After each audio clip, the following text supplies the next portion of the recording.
good to There go? we go. Excellent. Well, hello, everybody. Welcome to the Talk to Danielle podcast. I am your host, Danielle C. Baker. And before we get started, be sure to like, follow, and subscribe to whichever channel you're listening or watching from. And of course, with season 2, this episode is brought to you by the Self Esteem Doctor Online Academy with the amazing Dr. Simone Alicia. She has a wealth of resources there to help with your child's self esteem and confidence and so much more. So I'll put the link in the description so that you can have a look. I highly recommend it. And today we have an amazing guest. I am really excited to have her on because I think we've been talking quite a bit, and it's just some wonderful work that's being done to help the communities and to help families, and I'm all for that, of course. So I have the lovely Dr. Stephanie Montgomery from Build a Brain, and I'm going to let her explain a little bit of what she does. So thank you so much, Stephanie, for coming on and chatting with me today. Absolutely. I'm excited to be here. I've been looking forward to it. And Danielle, as we've talked several times previous to this podcast being recorded, I think each time we could have recorded and had some really good material because we go very quickly from pleasantries to let's talk about the work. So I'm excited to spend some time with you, and we're capturing it today. So thank you for that opportunity. It's funny that you brought that up because I did think about that throughout our conversation. I was like, I should be recording this. This is amazing. But we're going to touch on some of those things today. But before we start, can you Okay. kind of briefly share your story? Tell us about you and about yourself and how you got to where you are today. I would love to. Thank you for that chance. So, I recently moved to Pensacola, Florida, about 6 months ago. And so I grew up in Georgia. I worked in early childhood education. So, I worked at the classroom level, a kindergarten, first, second, and third grade teacher. I was a literacy coordinator for a school district. Really enjoyed that work and was able to impact classroom instruction from a district perspective. So, looking at curriculum and professional development and training and support for teachers, as well as continuing to work with parents. For over 25 years, I have worked with children in private tutoring. Most recently, the past 7 to 8 years, focused on dyslexia and language delays. After I left the school district, I went to a state regional position. So I was able to work with 17 school districts supporting the state's initiatives. And so that furthered my scope of work, and I really appreciate the autonomy that I had to be able to learn about how different cultures and communities operate within a formalized institution such as a school setting, and also had many opportunities to work with community agencies and philanthropic charitable work alongside the work that I was doing for the state of Georgia. So I recently retired from the state of Georgia, and that's what precipitated my move down to Florida. And I had a very unique and just really unexpected opportunity to begin my work with Build a Brain. And it's really fascinating when you get on the other side of turning 50 and retiring, to be able to look back and see how different experiences in your life really work together for the good. And so my work in K-12 education across different environments always led me back to the foundational years and what can we do to help set children up to be successful. And so my heart goes out to classroom teachers, specifically K-2 teachers, because that is the real nuts and bolts of teaching children how to read and write, which we know is really um, a liberty of sorts. It's a civil right that we have to be able to be literate and advocate for ourselves. But the further that I went down the pathway of language disabilities and understanding more about the neuroscience of learning to read and write, it really just led me to the space that I'm in now at Build a Brain. So we are focused on 0 to 3 early brain development, and that really encapsulates what's happening with mom prior to birth, what's happening with mom during those first 3 years as she's caring for that infant to toddler, and then obviously what's happening in that child's brain development. So I'll pause there because I know we'll get into more of the work, but I think that gives you a nice background as to, where I came from and how I ended up here with Build a Brain. Yeah, no, that's amazing. I love that. I like how you mentioned kind of the synchronicities where you kind of go back to the foundation of where you started off, because I Yeah. have a similar story with that, where you're just coming Mm. back and you did touch on the impact or the development of the child very early on. It's like that foundation that they need even from before birth. So can you kind of talk about is, of course, you do a lot of work with speech and reading and writing. So the impact of talking and interacting with your child from birth, right, in those first 3 years. Can you kind of share a little bit of how important that is to have that Yeah. interaction right from the beginning? Right from the beginning. So I firmly believe that we're accountable for that which we know. Yeah. I also believe in being very transparent and authentic. I feel like I owe the children that I taught for many, many years, and even my own children, an apology. I did not know. I didn't have a full grasp of everything that was happening during those first 3 years and Mhm. how important language was. Now, I had the opportunity to stay home with my oldest for several years. And so he may disagree. We talked a lot. We talked a whole lot during that time, but I don't know that I fully understood. So now I have this compelling sense of urgency to ensure that families know there's a lot happening during those first 3 years. And our brains were not designed for reading and writing. And usually that causes people to pause a minute and go, wait, what are you talking about here? So our brain, specifically the left side of the brain, was designed for speech and language. That's how our brain has been designed. It has evolved over the past 100,000 years to really have a robust language capacity. And so when we think about, how this evolves, infants begin to hear at about 27 weeks gestation. So they're hearing what's happening around them through the womb. They're hearing and taking in sounds, nuances of sounds. They recognize their mother's voice as soon as they're born. Within 2 to 3 hours, they have mirror neurons that are activated. So they are beginning to imitate immediately. So the Mhm. brain is taking on, from a neurological perspective, the brain is designed and wired to absorb everything in their environment. So if a child does not have the opportunity to have rich language prior to starting school, they really are at a disadvantage for learning what we call in a school setting phonics, when we're attaching the sound, the phoneme, to the grapheme, the letter representation. That is what constitutes a rewiring of the left side of the brain to take the foundation of language and speech and layer on the printed piece of it. So I think, going back to what I said and owe an apology, I think if I understood a little bit more about how the brain is designed to be ready to read and write, I think I would have placed more of an emphasis and increased my understanding on just how important it is just to talk. We don't have to have these, fancy gadgets, and we don't have to have flashcards and these expensive trips and experiential things outside of our natural environment. We just need to be present in our natural environment and talk, because if we talk with our children and give them opportunities to talk back, starting with mirror neurons, when a baby is sticking out their tongue because you're blowing bubbles, that's really the beginning of speech. That's Yeah. teaching them how to use their mouth and their lips and their voice and the air that subsequently goes into cooing and babbling. It's all part of the process.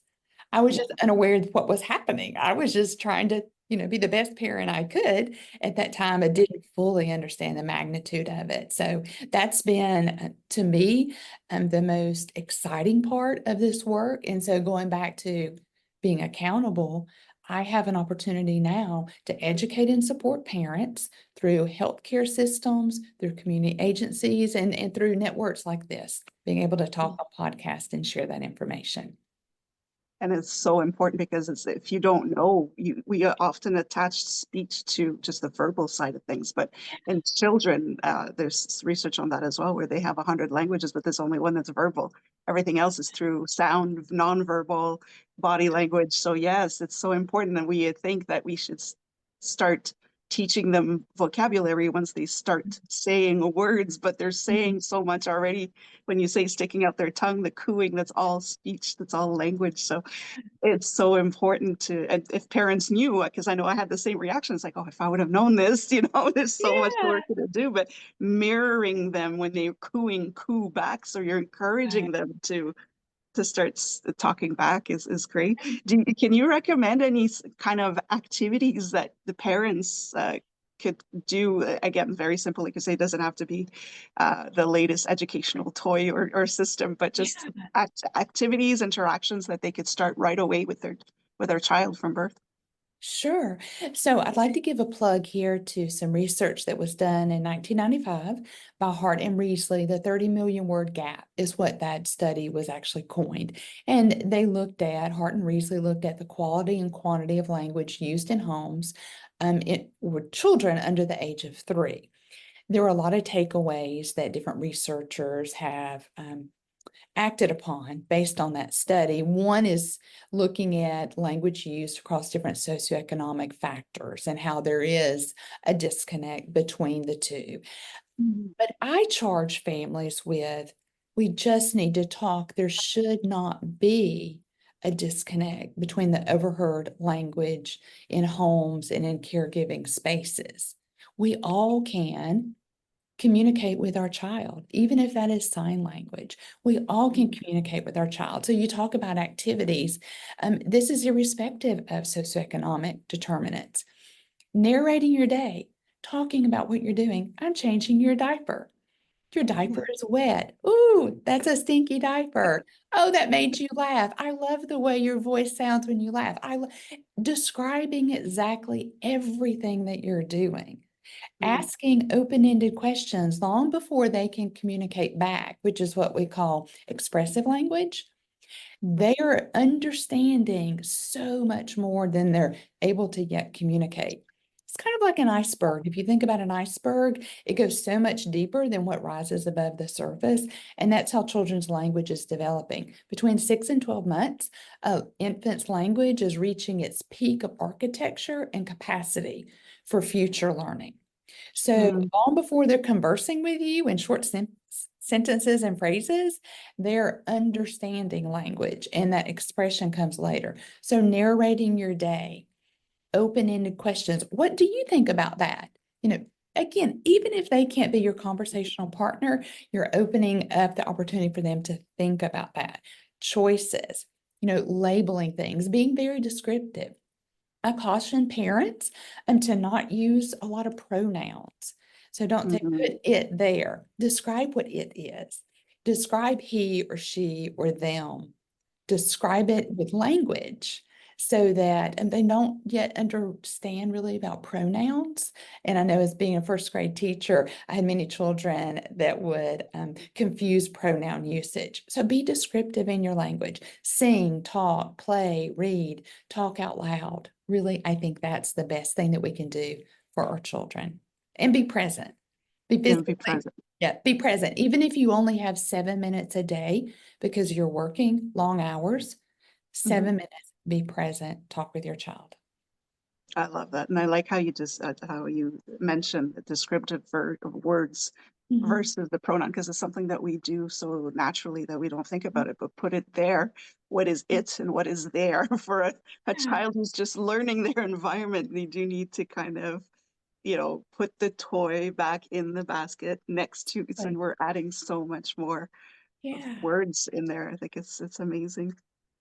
That's yeah, really nice. You've mentioned as well that that's what I like about talking to you, because the words that you use are very visual, because I'm a visual person, so I see the pictures that come with your words, but that our brain was not designed for reading and writing. It was designed for speech. So could you kind of talk about that segue over to reading, the important role or the function that language, that speech development has for the reading skills later on in the academic years? I can. So as children, as I mentioned before, between 6 and 12 months are beginning to discriminate phonemes, and phonemes are those individual speech sounds. Okay. And I also want to, as an aside, give a plug to bilingual, multilingual households. Yes. I encourage you strongly to speak in your native language, to expose your child to that language prior to 1 years of age. They are really, they're really absorbing all that in. Again, even if they can't converse back, use that native language that you're most comfortable and familiar with your child. Don't hold that language back. Around the age of 1, they begin to prune off some of those distinctions of different phoneme sounds. Not to say that you can't start at age 1, but if you want to get the most impact for that future language capacity and to be able to speak flexibly between different languages, really, it starts before the age of 1. I digress.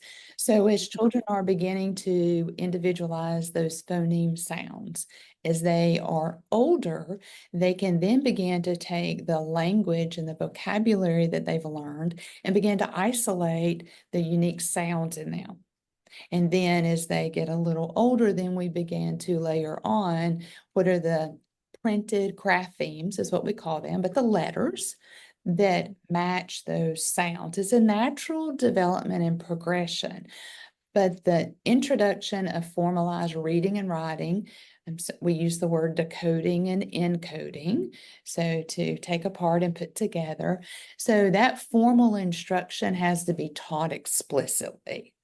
That's not something that the brain just evolves to understand. Now, we do have about 5 to 7% of children who are able to make sense of the code, and I'm going to use the word code here. They've grown up in a rich language environment. They've had access and opportunity to lots of print. And so we do have a small percentage of children, irrespective of formalized instruction, that can make sense of the code. They Mhm. can use contextual clues in picture books and words and how they match up together, and they can break that code on their own. But that's not the vast population. So teaching from the perspective of immersion, and I'll try to stay away from um, technical instruction words or buzzwords that are circulating right now, at least in the United States. But most children need explicit instruction, but they need that foundation of language. So let me give you an example. If you were trying to teach a child how to decode DOG and trying to help them to understand the sound that D and that O and that G could make, right? The Right. representation of a sound to a letter. If the child hasn't had experiences in what a dog is, they haven't touched or heard or seen or experienced through a book, that doesn't hold any meaning. So in Broca's area and the part of the brain where you have meaning, or we can use the 4-part processor where you have the letters and the sounds that come together to attach meaning. And what does that meaning mean in speech and print? If you don't have that vocabulary, it's just an unfamiliar string of sounds that we put together. Right. So I don't know if that answers your question or went too technical with that, but you have to have both. We can't out strategize Right. trying to teach a child language, because print and what we read and what we write is just a communication vehicle for language. We've Yes. had language. It's just we needed to curate that language or to be able to share that language with more people than was just in our environment. That's why we created symbols, Yeah. to be able to communicate or to curate language and pass that down to other people. I love that. And it's interesting just by you explaining it when you're I call it dissecting the word or the Mhm, process of coding, mhm. kind of putting all that together. It's a huge process. You have to take it Oh my apart. It's not, we read dog and it's the easiest word ever, but what it takes for a developing brain to take the letters, Mhm, make sense of each letter, then put them together, make sense of that, and then attach it to what it's related to. mhm. It's a long. I It's a can see lot. it's Yeah, hard, and then I can see it's why and we struggle so much with reading and yeah, with it's writing is a very whole other complex. thing. Yeah, Because then you have exactly. You have the hand-eye coordination, then the muscles and the bones. Oh my Exactly. goodness. I've Well, got, and I'll give a plug here. For many, many years, we talked about reading and writing being reciprocal in nature. mm, And it's really not reciprocal in nature, in that, and you just mentioned, yeah, when we think about the word dog and we begin to break it down and think about the individual sounds and what are those letters or graphemes that are representation of that sound we're trying to put into print what's in our head, right? right. There are extra steps. How do you form the letter D? Yeah. How does your hand work to produce the letter D? And so it is very complex. And so conversely, I said, I wish I'd known what I know now when I was in the classroom and raising my own children. I also feel just overwhelmed by how complex this work is and amazed that as many people can read and write as there are. So it's very understandable why we have this illiteracy Mhm. problem, I guess, for lack of a better word. Um, and I really do think that we've traded one problem for another. One, we maybe didn't have an awareness of the importance. We had maybe families going back into the workforce and we have children not in their natural environment. Others are caregiving for them. And then we move along and evolve as a nation and a country. And then now we have screens and devices that we're Yes. trying to augment that natural environment. And there's so much research that is continuing to come out, not just as a result of the pandemic, but I think it illuminates a larger problem. I mentioned the study in 1995 where they looked at the differences across socioeconomic factors. And while I Yeah. would advocate that doesn't have to be the case, we can Mhm. all talk with our children and communicate. Now we have a different problem. Now we have screen times that are interfering with the emotional control and development that's happening in young children. It really hijacks the limbic system. And so Yeah. while we may think that giving a child a tablet or a device helps to calm them down, it really is dysregulation. It doesn't equip our children to be able to self-regulate. And so we're Right. seeing lots of research come out about anger and outbursts in a social setting when children start preschool and in kindergarten settings. And that can be tied back to an increase screen time. Yeah. Recently, I read screen time that said a 3-year-old who has an hour of screen time misses 68 conversational interactions with an adult or caregiver. 68. Well, that's cumulative. The AAP is recommending no screen time under the age of 2 and between Mhm. 3 and 5, 30 minutes a week. And so you can see exponentially if a child is on a screen for an hour a day, and unfortunately the averages are a lot higher than an hour a day. Yeah. We're not only missing out on opportunities to have that serve and return interactions with a loving caregiver or adult, we're also, and I use the word hijacking, but we're also Mhm. really diminishing that child's ability to self-regulate, to be able to understand emotions. And then we could, even go down the path of two-dimensional representation with infants, and they're not quite ready to transfer that information from Yeah. a novelty to a familiar if they're just using a screen.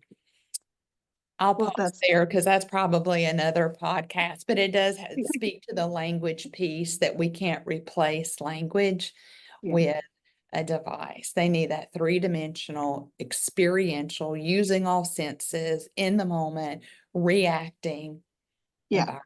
Yeah. I love that you brought that up because that was actually one of my questions is that screen time, because a lot of people just associate screen time to just watching, but there's so much more to the development and everything is interconnected. So the fact that there's no interaction, the child is not developing those words, that Right. vocabulary, and the self-regulation, the children have to mimic, they learn through the adults how to Yeah. self-regulate. So now if they don't have that interaction, they can't relate this 2D picture, this flat screen to real life because they haven't been given uh, a model to imitate, or they don't have the words to express their emotions because now we're not interacting with them to say, now that means you are angry or you are happy or you are frustrated.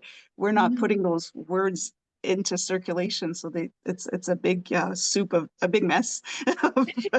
So what in terms of development, we're just kind of mixing it all up there. And it's again, that's another episode for sure, because there's Yeah, I would yes, very even take it. fascinating. It is fascinating. I would take it even further because I've been doing research on not only the children's screen time, but the adults' screen time.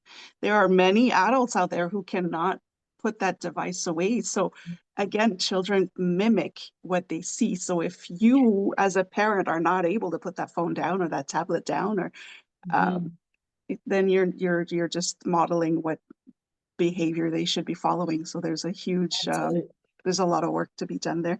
Oh, I could absolutely. talk. This is the stuff I love to talk about. Yeah, Is no, the but development. I I appreciate you mentioning that, and that brings it full circle. Our children are watching and listening, and Yeah, that's a big responsibility. So whether that's you as the primary parental figure in that child's life, or it's a caregiver, whether that be a family member, whether that is, a child care center, whomever, the person that is spending time with that child while they're awake, that child's modeling the behavior that they see, how they respond to, problems, how mm, they demonstrate joy and happiness, what they do with their time, whether they're engaged in, the moment and their environment, or they're engaged in, a screen, a TV, a computer, a phone. So yeah, it's a big yeah, responsibility. It it really is. is.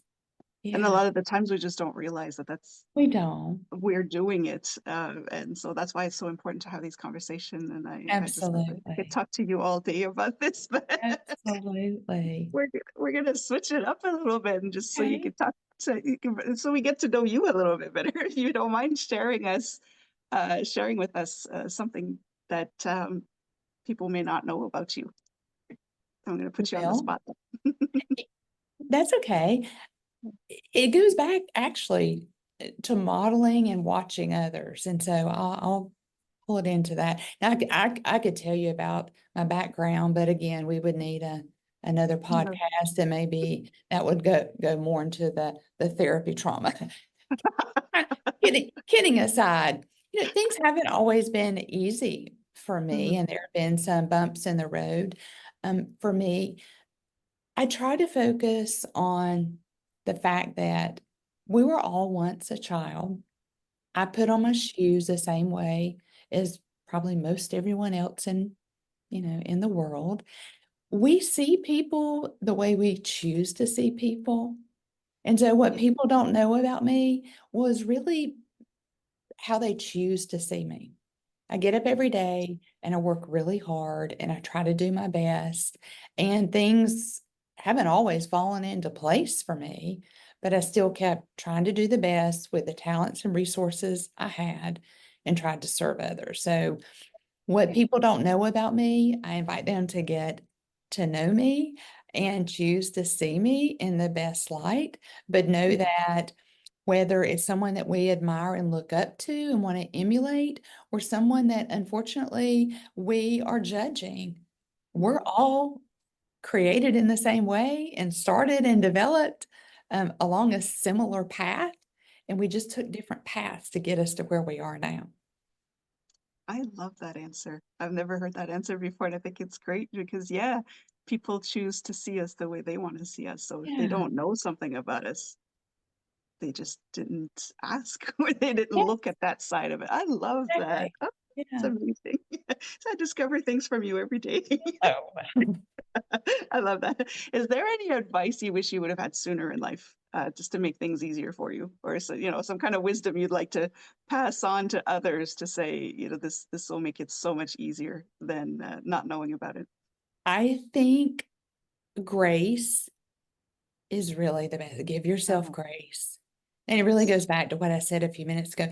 moms and dads, grandparents raising grandchildren, foster Mhm. families, an older brother raising a younger sister. Give yourself grace. Yeah. Absorb as much information as you can.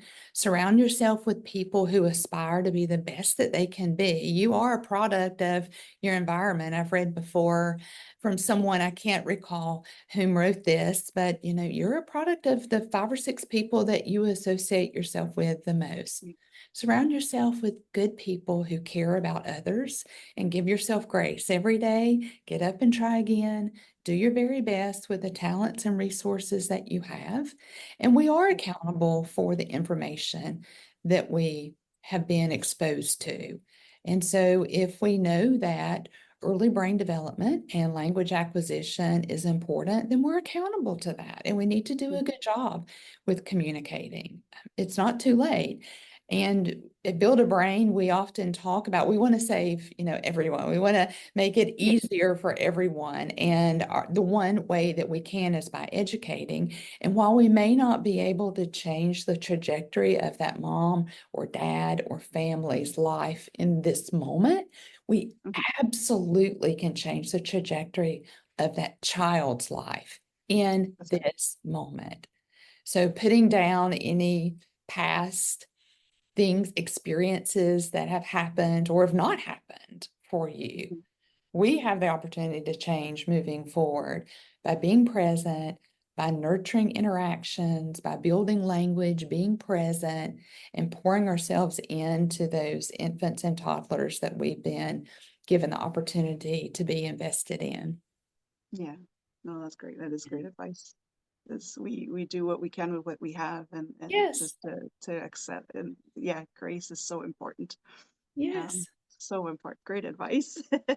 I hope What that is was okay to say on this podcast. abs- It's absolutely, there's it's no my motto to live by. no, exactly. No, I don't filter anything. It's Okay. exactly the way people need to hear the message, and Okay. that's wonderful. Yeah, absolutely. What is new for Build a Brain? Is there anything coming up? Is there a Oh, new yeah. incentive? Is there a new project coming up? Yes. So, Build a Brain, we started as a national company to scale. I don't know if your audience knows. The work began 2017 to 2019 in Pensacola, Florida. Um, they worked with the University of Chicago under the leadership of Dr. Dana Suskin, a Mhm. cochlear implant surgeon. And the work began in Pensacola, looking to see if simply by showing a video as part of the discharge process on the mother baby floor about the importance of the first 3 years and the critical brain development that's happening in those first 3 years and what parents can do. And we Yeah, mentioned in the video, put down the screens and talk with your child. But the study 2017 to 19 was to look to see if that one simple thing could make a difference. And so we did see in our surveys from families that we can increase education, we increase that knowledge base from which we can move forward with. Since that time, additional resources, tools, community support has been brought in. So many things have been layered onto that. But about 2 years ago, coming up on 2 years, Build a Brain as a company was formed to take that work that had started in Pensacola and make it a national company to scale the work.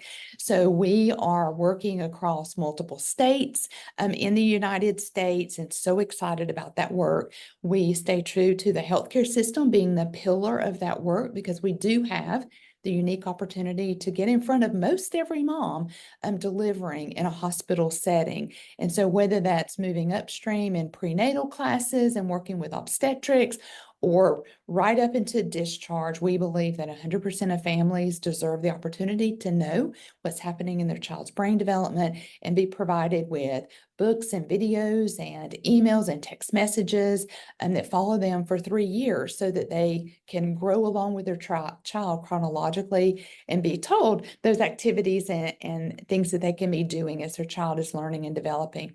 So we continue to grow in that space. We're getting into the NICU space because we want to be able to honor those families who may have a different experience in those first 2 to 3 years.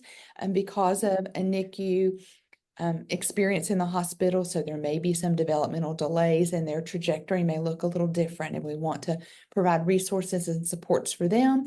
We are making our books audible so that families who need that audible version of our Baby Steps book can have that afforded to them. We're expanding the languages that our newsletters and the printed books are provided in. And we have media tracks now where bite size, the opportunities for parents to learn about descriptive language, asking open-ended questions. We have those available for our partners to use, and just respond to the research as new research is made available about infant mortality, postpartum mental health for our maternal population. So whatever research is out there, we try to respond to that by educating and working with our community agencies and healthcare systems to provide those supports to our families, caregivers, and ultimately that impacts our children. So lots going on, and excited to be part of this work. Yes, Thank you. that is amazing, and I honestly believe that it should be in every hospital, in every clinic, in every. It's just mothers are so overwhelmed, their families are so overwhelmed Mhm. leaving the hospital. So just to already Yeah. have that kind of roadmap that can help Yeah. them is just incredible work. And thank Well, you so thank much. you.